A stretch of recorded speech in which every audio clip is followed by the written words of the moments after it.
پرہیزگار بن جاؤ۔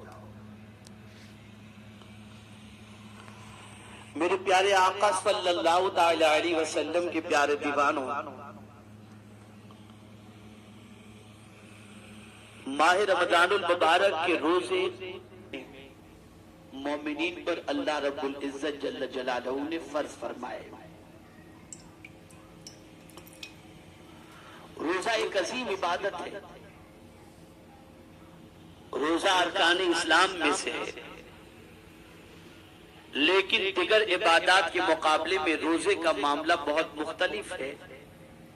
نماز ادا کرنے کا نام، حج ادا کرنے کا نام اور کچھ کرنے کا کام، لیکن روزہ ایک ایسی عبادت ہے جسے ہم منفی عبادت کہہ سکتے ہیں کہ اس میں کچھ کرنا نہیں، بلکہ صبح صادق سے لے کر غروب آفتاب تک بنیت عبادت، بنیت ثواب، بنیت حصول رضائے الہی، تین چیزوں سے صبح صادق سے لے کر غروب آفتاب تک بچنا، یعنی کھانے پینے اور عمل زوجیت سے اپنے آپ کو روکنا، اسی روکنے کا نام اور رکنے کا نام روزہ۔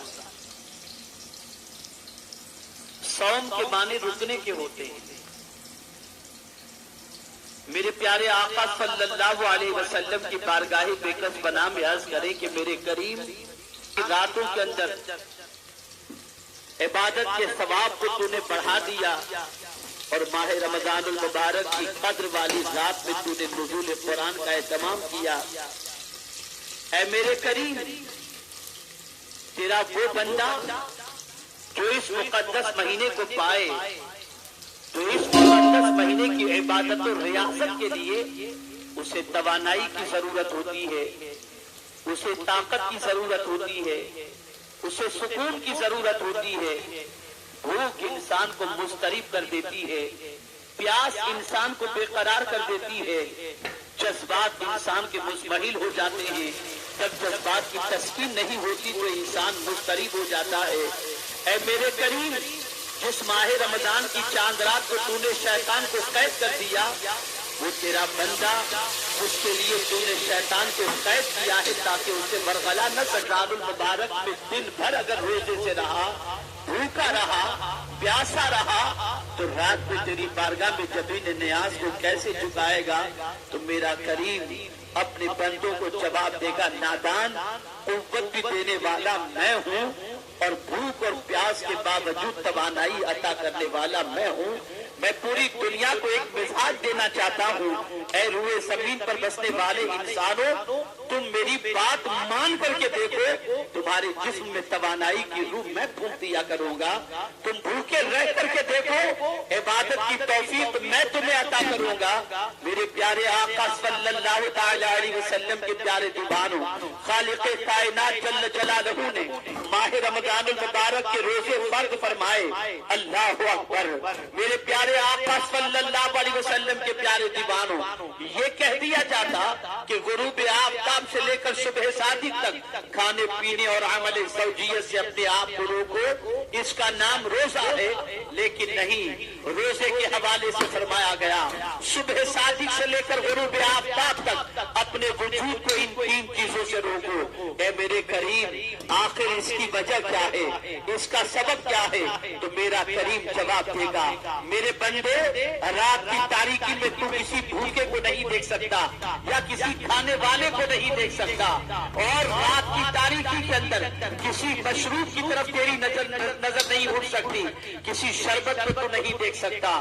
رات کی تاریکی کے اندر تیری نظر تیری بیوی کی طرف شاید پہنچے یا نہ پہنچے، تجھے مشروبات بھی نظر آئیں گے۔ تو جب گھر کے اندر اپنی صبح کرے گا تو تیری بیوی بھی تیرے سامنے نظر آئے گی، لیکن سن لے، جب تیری توجہ کھانے کی طرف بڑھے، جب تیری توجہ پیاس ہو تو پانی کی طرف بڑھے، اور جب تیری توجہ جذبات کی تسکین کی طرف بڑھے، تو اس موقع پر تو اپنے جذبات پر اگر قابو پا لیتا ہے اور صرف اس لیے رک جاتا ہے کہ تجھے تیرے باپ نے نہیں، خالق کائنات نے رکنے کا حکم دیا ہے، تو تیرے اس رکنے کا ثواب میں اتنا بلند کر دوں گا کہ جب افطار کا وقت رکنے کا ثواب میں اتنا بلند کر دوں گا کہ جب افطار کا وقت آئے گا، اس وقت تو دعا مانگے گا میں تیری دعا کو قبول کر لیا کروں گا۔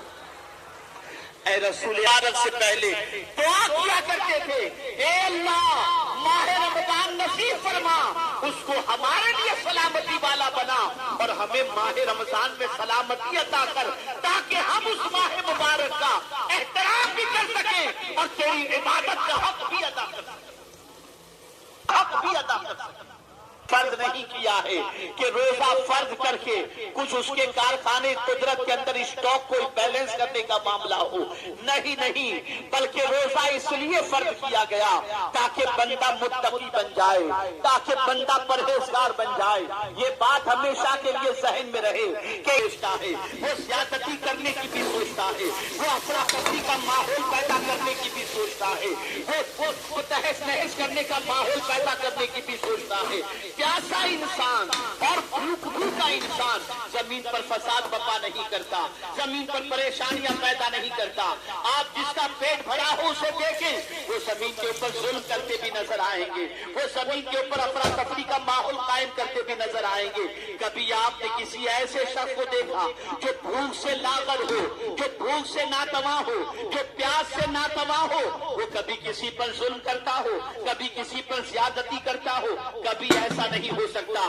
جانتے ہیں آپ بستیاں کب تباہ ہوں گی؟ لوگ کا ارادہ کرتے ہیں کا پڑوسی اس حال میں رات گزار رہا ہے کہ وہ بھوکا تھا اور تم پیٹ بھر کر کے کھا کر کے سوئے ہو، تو رات کو فرشتے پیٹ بھر کر کے کھانے والے پر لعنت بھیجا کرتے ہیں۔ میرے سرکار نے بھوکوں کی بھوک کو مٹانے کی کوشش فرمائی، بھوک کا خاتمہ کرنے کی کوشش فرمائی۔ اے رسول اعظم کے افلاس انسان کو کفر تک لے جاتا ہے۔ اللہ اللہ، میرے پیارے آقا صلی اللہ تعالی علیہ وسلم کے پیارے دیوانوں، میرے کریم نے دانوں کی عظمت کا اندازہ دلوایا، پانی کے قطروں کی عظمت کا اندازہ دلوایا اور احساس کروایا کہ اس کی اہمیت کیا ہے۔ اللہ اللہ، ہو سکتا ہے کسی انسان کی کیفیت یہ ہو کہ وہ روزے کی حالت میں تو ہو لیکن اس کے پاس بہت زیادہ ذخیرہ موجود ہے، سرمایہ بہت زیادہ موجود ہے۔ ماہ رمضان المبارک کے اندر اس نے چھٹی لے لی اور اس نے یہ سوچا کہ میں تو سحری کر کے فجر پڑھ کر کے سوؤں گا، 4:30 بجے اٹھوں گا، غسل کروں گا، عصر کی نماز پڑھوں گا، تسبیح و تحلیل کروں گا، مغرب کا وقت ہو جائے گا، اسے بھوک کا احساس نہ ہو۔ تو میرے سرکار صلی اللہ علیہ وسلم نے بھوک اور پیاسوں کی احساس کے حوالے سے ارشاد فرمایا، اگر تم میں سے کوئی شخص کسی روزے دار کو افطار کرا دے، اللہ عز و جل اسے غلام آزاد کرنے کا ثواب عطا فرمائے گا۔ صحابہ عرض کرتے ہیں یا رسول اللہ، اگر کسی بھوکے کو کھانا کھلانے کی ہم میں اگر طاقت نہ ہو تو ہم روزے دار کو کیسے افطار کرائیں؟ سرکار نے فرمایا اگر ایک گھونٹ پانی کے ذریعے یا دودھ کے ذریعے بھی افطار کرا دو تو قیامت کے دن میرے حوض سے ایسا شربت پلایا جائے گا، جام پلایا جائے گا کہ جنت میں جانے تک افطار کرانے والا کبھی پیاسا نہیں ہوگا۔ نعرے تکبیر، دلایا جا رہا ہے۔ نعرے رسالت، داعیے کبیر، میرے پیارے آقا صلی اللہ تعالی علیہ وسلم کے پیارے دیوانوں، مولا چاہتا ہے کہ روحانی ترقی ہو، مولا چاہتا ہے غریبوں کا احساس ہو، مولا چاہتا ہے اس کے بندوں کی فکر ہو، مولا چاہتا ہے پریشان حالوں کے لیے انسان کا دل مضطرب ہو، بے قرار ہو۔ اللہ اکبر، میرے پیارے آقا صلی اللہ تعالی علیہ وسلم کے پیارے رسول گرامی وقار صلی اللہ تعالی علیہ وسلم کی زندگی کے اس گوشے کی طرف جو ماہ رمضان المبارک سے پہلے سرکار صلی اللہ علیہ وسلم نے اپنی زندگی میں اختیار فرمایا تھا۔ آقا کریم صلی اللہ علیہ وسلم شعبان کی آخری تاریخوں کے اندر منبر لگواتے تھے اور خطبہ دیا کرتے تھے، ارشاد فرماتے تھے میرے صحابیوں، تم پر ایک ایسا عظمت والا مہینہ سایہ فگن ہونے والا ہے۔ اللہ اللہ، جس ماہ مبارک کے اندر اللہ عز و جل نے نفل کے ثواب کو فرض کے برابر، وہ اپنے آپ کو ماہ رمضان کی تیاری میں لگا دیتے اور جیسے ہی ماہ رمضان شریف کا چاند نظر آتا، مسند امام احمد میں ہے، رسول اعظم کے صحابہ ایک دوسرے کو مبارکباد پیش کرتے تھے کہ وہ مہینہ آ گیا جس کی راتیں برکت والی، دن برکت والا، اور پروردگار نے لمحات کو برکت والا بنایا۔ پیارے آقا صلی اللہ علیہ وسلم کے پیارے دیوانوں، پروردگار کے روزے فرض فرمائے. رمضان کی راتیں بڑی برکت والی ہیں. شہر اولہ رحمت واوسطہ مغفرۃ وآخرہ عتق من النار. رمضان المبارک کا شروع کا عشرہ یہ رحمت کا ہے، درمیان کا مغفرت کا ہے، آخر کا عشرہ جہنم سے چھٹکارے کا ہے. اللہ میں یہاں مسلمانوں سے پوچھنا چاہوں گا، اے مسلمانوں مجھے تم بتاؤ کہ رمضان کے ان عشروں میں کیا کرتے ہو، رمضان کی راتوں میں کیا کرتے ہو؟ اگر میں یہ کہوں تو غلط رہو گا. رہ گئی رسم ادا، روح بلالی نہ رہ بدل گیا. اللہ اب تو عالم یہ ہے کہ لڑکیاں بھی پیچھے بیٹھ کھیلتی نظر آتی ہیں، بچے بھی کیرم کھیلتے نظر آتے ہیں. جیسے ہی تراویح ختم ہوئی گلیاں روشن ہو جاتی ہیں، کھیلنے والوں سے روشن ہوتی ہے. بتاؤ جس قوم کا مزاج یہ ہو کہ اللہ بخشنا چاہتا ہو اور وہ گناہ کرنے کی طرف مائل ہو، اس قوم کو اللہ عزت کیسے دے گا، سربلندی کیسے دے گا، کامیابی کیسے دے گا؟ راتیں تو رمضان کی اس لیے تھی تاکہ ہم قیام کریں، راتیں تو رمضان کی اس لیے ہیں تاکہ ہم تلاوت قرآن کریں، راتیں تو رمضان المبارک کی اس لیے ہیں تاکہ ہم تہجد پڑھیں، ماہ رمضان کی راتیں تو اس لیے ہیں تاکہ ہم توبہ و استغفار کریں. اللہ اکبر. میرے آقا کی شان یہ تھی. ام المؤمنین حضرت عائشہ صدیقہ رضی اللہ تعالی عنہ فرماتی ہیں کہ ماہ رمضان المبارک کا چاند جب طلوع ہوتا تھا تو رسول اعظم کا چہرہ فخ ہو جاتا تھا، زرد ہو جاتا تھا.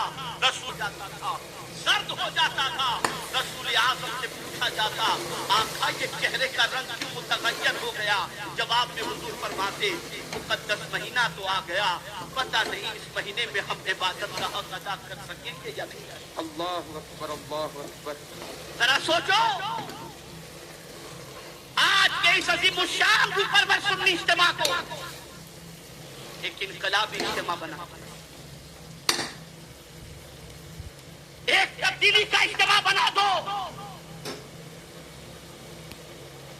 آج کے اس عظیم الشان اجتماع سے شیطان کے مقابلے کی قوت کا جذبہ لے کر اٹھو، معاشرے سے برائیوں کے خاتمے کے لیے کمر کس کے اٹھو اور یہ جذبہ اپنے اندر پیدا کرو کہ ہم کسی محلے کے اندر، کسی گلی کوچے کے اندر، کسی علاقے کے اندر، کسی اسٹریٹ کے اندر، ماہ رمضان شریف کے اندر کسی کو کھیلتے نہیں دیکھیں گے. اگر دیکھیں گے تو کہیں نعت مصطفیٰ کی محفل سجی ہو، کہیں ذکر الہی کی محفل سجی ہو، کہیں قرآن کی تلاوت چل رہی ہو. یہ سارا نظام قائم کرنے کی کوشش کریں گے. اور سن لو اگر آج یہ جذبہ لے کر کے آپ اٹھے، آج یہ عزم کر کے یہاں سے اٹھے، آج اس حوصلے کے ساتھ ہم یہاں سے اٹھے، یقین کر لو مصطفیٰ بھی راضی ہو جائیں گے اور خدا بھی ہم سے راضی ہو جائے گا. نعرے کے وقت آپ کو لگی پیاس، کوئی دیکھنے والا نہیں، آپ چاہتے ہیں کہ پانی پی لیں، لیکن آپ کے دل میں ایک خیال آتا ہے اللہ دیکھ رہا ہے، اللہ دیکھ رہا ہے. پیاس برداشت کر لیتے ہیں، پانی نہیں پیتے. اس نے اپنے بیٹے کو تماچا مارا اور کہا تجھے معلوم نہیں کہ مسلمانوں کا رمضان کا مہینہ ہے؟ اس نے کہا ابا تم بھی تو کھاتے ہو رمضان کے مہینے. کہا بیٹا مجھے راستے میں کھاتے تو نہیں دیکھا، میں کھاتا ہوں، گھر میں کھاتا ہوں، چھپ کر کھاتا ہوں، علل اعلان نہیں کھاتا. مسلمانوں کا یہ مقدس مہینہ ہے، تو باہر کھا رہا ہے، اس مہینے کا تو احترام نہیں کرتا. بہرحال بات ختم ہوئی. کچھ دنوں کے بعد وہ شخص بیمار ہوا، اللہ نے اسے اسلام کی توفیق عطا فرما دی. وہ اسلام کی حالت میں مرا، مرنے کے بعد اللہ نے اسے جنت عطا فرمائی. کسی نے پوچھا کہ تو مجوسی تھا، تجھے جنت کیسے مل گئی؟ اس نے کہا رمضان کی تعظیم کی بنیاد پر مرنے سے پہلے اللہ نے اسلام کی توفیق مجھے عطا فرمائی. یہ ماہ رمضان کا احترام.